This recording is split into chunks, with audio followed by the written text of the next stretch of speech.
بسم اللہ الرحمن الرحیم۔ آج کا ہمارا عمل ہے، اگر پیٹ میں بچہ ٹیڑھا ہو گیا تو کیا کریں۔ آج کے عمل کی طرف بڑھنے سے پہلے آپ لوگوں سے گزارش ہے کہ ہمارے چینل کو سبسکرائب کریں، بیل آئیکن ضرور دبائیں تاکہ اس طرح کی مفید ویڈیوز آپ تک بر وقت پہنچتی رہیں۔ بڑھتے ہیں آج کے عمل کی طرف۔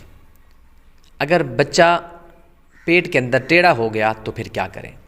سورہ انشقاق کی ابتدائی 5 آیات 3 بار پڑھیں، اول و آخر 3 مرتبہ درود شریف پڑھیں۔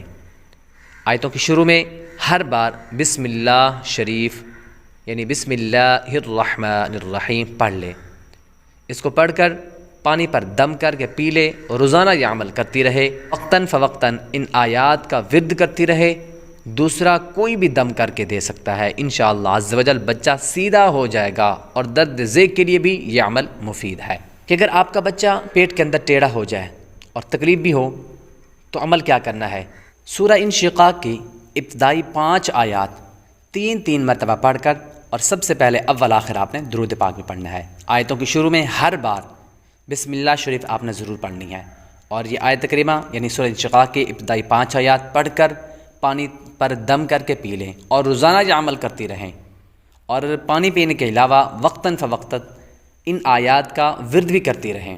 اور اگر عورت خود نہ پڑھ سکتی ہو تو گھر کا کوئی دوسرا آدمی بھی پڑھ کر دم کر کے دے سکتا ہے، تو انشاءاللہ تعالی بچہ سیدھا ہو جائے گا۔ اور یہ عمل درد ذیل کے لیے بھی بہت زیادہ مفید ہے۔ درد ذیل یعنی جب بچہ پیدا ہوتا ہے، بچے کی ولادت ہوتی ہے، تو اس وقت عورتوں کو بہت زیادہ تکلیف ہوتی ہے۔